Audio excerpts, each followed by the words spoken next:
Estamos aqui com o professor Eduardo Cabete, que vai ser o nosso entrevistado sobre o assunto do nosso trabalho da Casoteca, que é sobre a menoridade penal. Professor, quais são os atos infracionais mais cometidos pelos menores? Bom, eu dividiria em três categorias, que são os crimes contra a pessoa, né, em especial as lesões corporais, que são os mais que ocorrem, os crimes contra o patrimônio, e aí dando maior destaque para furto e roubo, e talvez o que mais ocorra, o tráfico de entorpecentes.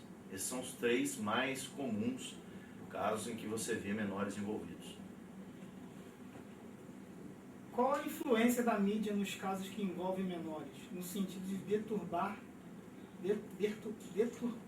a visão popular sobre o problema da infância e adolescência?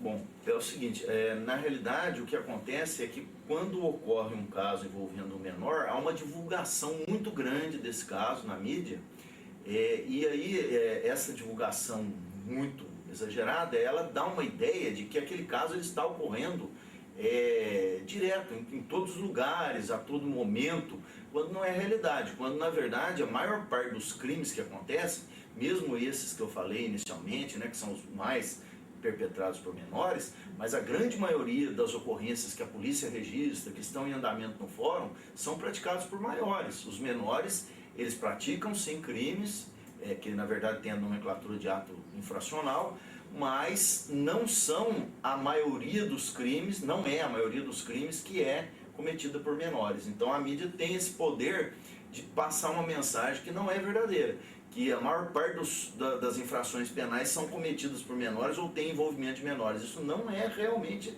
verdade. Vou dar um exemplo do meu distrito policial agora, ou da delegacia que eu era titular de município antes, né? Na que eu era titular, eu tinha 80 inquéritos policiais. Desses 80 inquéritos policiais em andamento, se em 5, 6 no máximo tivesse envolvimento de menores, era muito.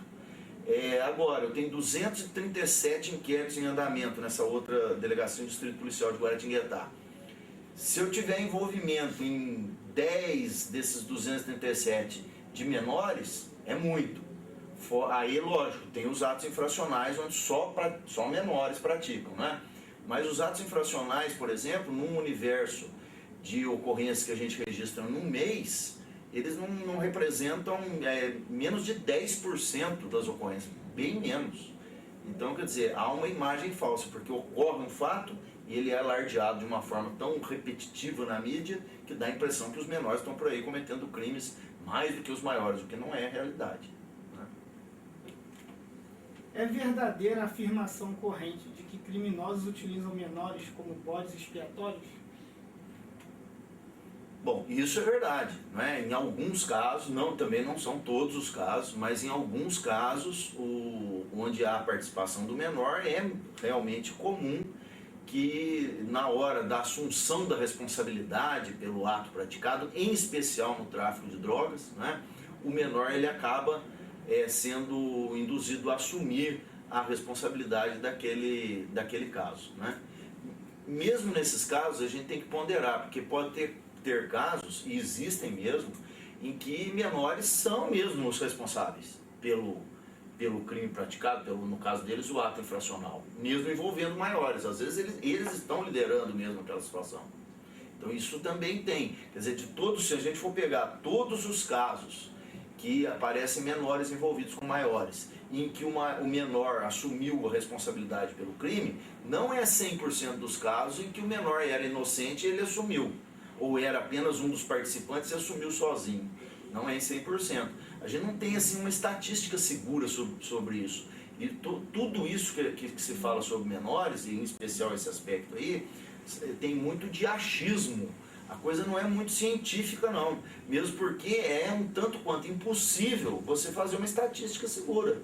Porque se eu tiver, por exemplo, 100 casos que envolviam menores com drogas, e desses 100 casos eu tenho 70 em que o menor envolvido assumiu que a droga era dele. como é que eu posso estatisticamente dizer que nos 70 casos o menor não era o dono da droga e estava assumindo? Não tem muito jeito de saber isso, né? Em alguns desses casos isso aconteceu, em outros não, ele era realmente o dono da droga. Mas não há como a gente ter uma estatística segura. Isso é muito baseado em achismo, né? Mas aí de novo a gente volta na imprensa. Aí a imprensa alardeia um número, por exemplo, desse. Fala assim, em tantos casos em que são envolvidos menores, tanto por cento os menores assumem, né? Mas isso não quer dizer que não seja a realidade que realmente ele cometeu o crime. Então há um certo achismo nisso. Agora, que ocorre isso de um menor muitas vezes ser utilizado pelo maior como escudo, isso eventualmente ocorre. Em sua opinião, é real ou fantasiosa a sensação popular de impunidade dos menores no Brasil? Até certo ponto fantasiosa, porque em primeiro lugar seria uma sensação de impunidade real se nós não tivéssemos lei a respeito, né? Mas nós temos o Estatuto da Criança e do Adolescente. Esse estatuto ele prevê medidas socioeducativas, que nada mais são do que um eufemismo para a pena, né? Então o menor ele é submetido praticamente às mesmas penas que são previstas para os adultos, com nomes diferentes, né? Enquanto, por exemplo, para o maior tem a pena de prisão, para o menor a gente chama de internação, mas ele fica preso, né? Enquanto para o maior a gente fala em penitenciária, para o menor tem a instituição casa, a antiga FEBEM.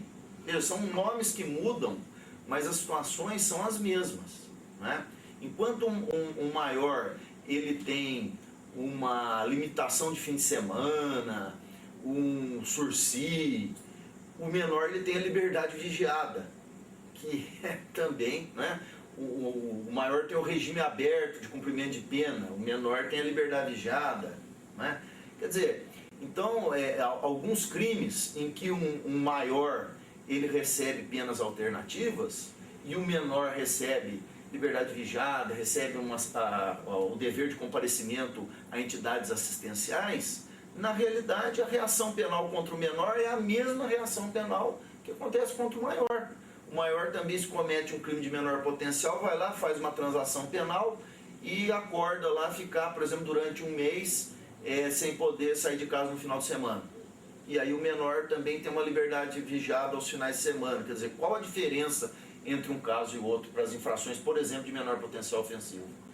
Há casos, inclusive, menores, de menor potencial, em que os menores são tratados com mais rigor do que os maiores. Por exemplo, todo ato infracional ele é de ação pública, enquanto que os crimes não. Tem muitos que são de ação penal privada ou ação penal pública condicionada.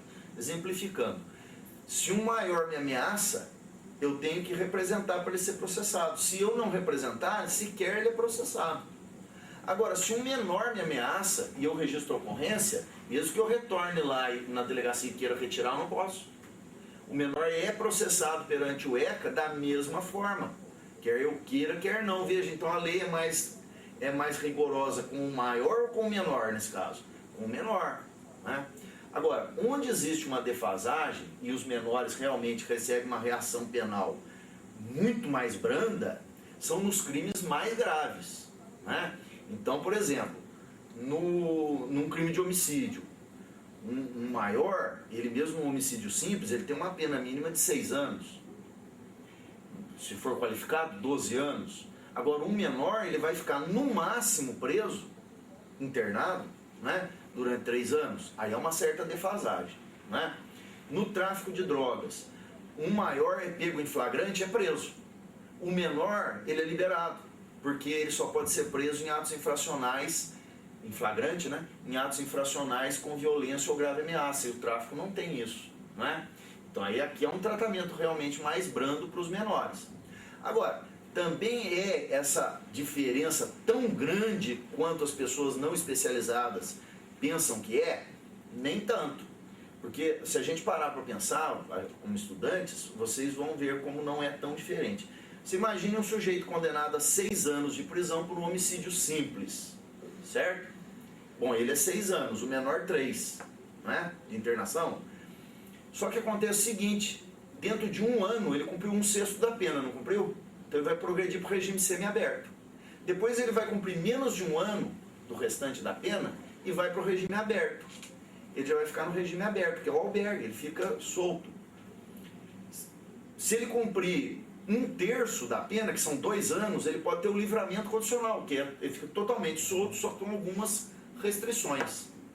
Veja, em 2 anos, quer dizer, um homicida maior, um homicídio simples, pode estar solto na rua em livramento condicional, 2 anos. Enquanto que um menor, ele fica 3 anos internado na antiga FEBEM, hoje na instituição Casa. Se ele ficar 3 anos, ele fica mais tempo preso do que o maior. Então, a gente há nessa coisa do menor muita, mas muita mesmo fantasia, muita falta da pessoa parar para pensar, peraí, como é o sistema penal brasileiro com os maiores? Ele é um sistemaço, super rígido? Não é. É bastante frouxo, não é? Então chega ao ponto de, como eu exemplifiquei aqui algumas coisas rapidamente, de você ter um tratamento mais grave até para o menor em certos casos, e às vezes até num caso desse. Um homicídio simples, o menor corre o risco de ficar 3 anos preso, enquanto que o maior em 2 anos, sendo primário de bons antecedentes, tendo um bom comportamento carcerário, ele sai do livramento condicional, que é 1/3 da pena, né? Então é muito relativo tudo isso, né? No que diz respeito ao trato dos atos infracionais, a melhor solução estaria na incrementação das medidas privativas de liberdade?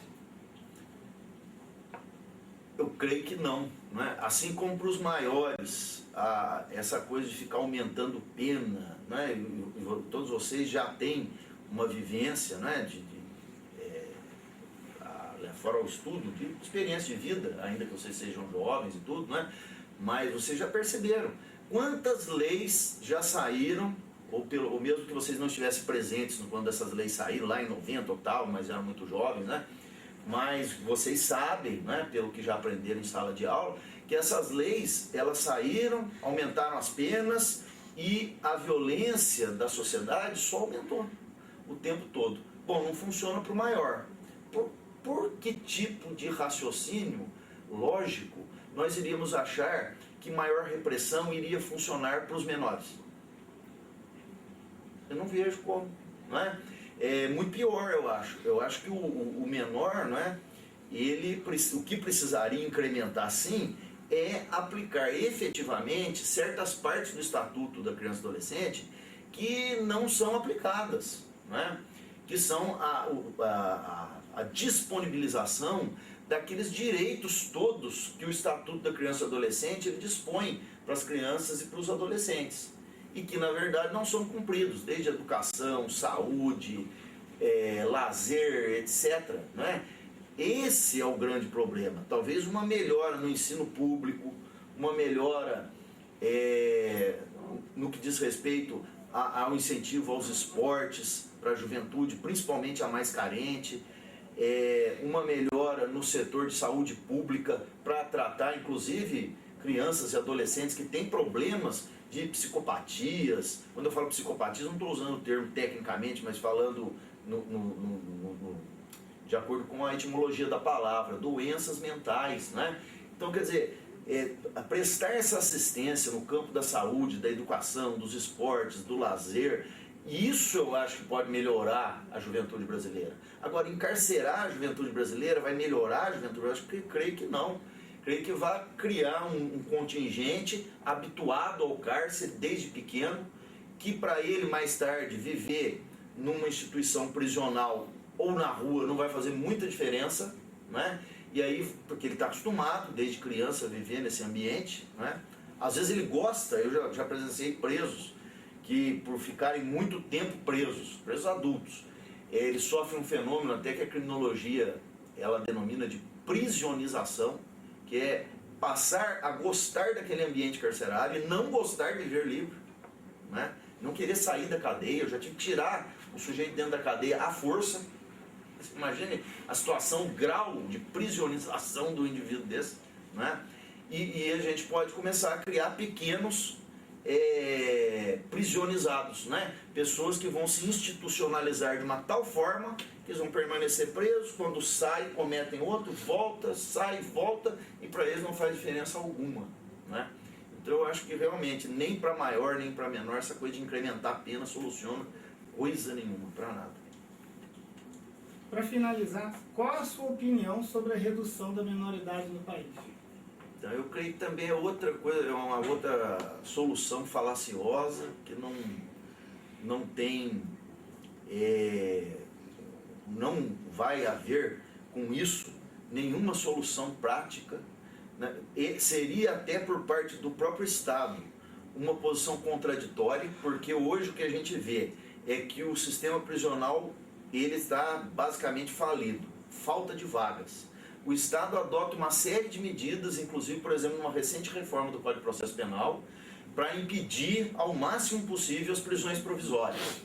Para quê? Qual um dos grandes objetivos da reforma nas cautelares processuais penais que teve agora na Lei 12.403 de 2009? Foi o quê? Foi 2011, desculpa. Foi diminuir a população carcerária. Ah, tá. Então é isso aí, né? Não tem que diminuir? Agora eu crio um novo contingente carcerário, que são essas pessoas, por exemplo, vamos supor, de 16 anos, né? 16, 17, que não iam para a cadeia. Agora passarão a ir. Bom, então eu vou aumentar uma população carcerária que o Estado já não está dando conta.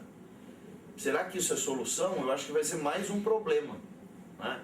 Então o que eu creio como solução não é redução de menoridade, não é aumento de pena, recrudescimento no tratamento do menor, nem do maior, é realmente enfocar essas questões pelo lado social da coisa. Acho que a partir do momento em que você tiver uma sociedade melhor, você vai ter pessoas melhores, tanto pessoas maiores de 18 anos, como crianças e adolescentes. Eu acho que, na minha opinião, é isso. Obrigada, professor. Cadê?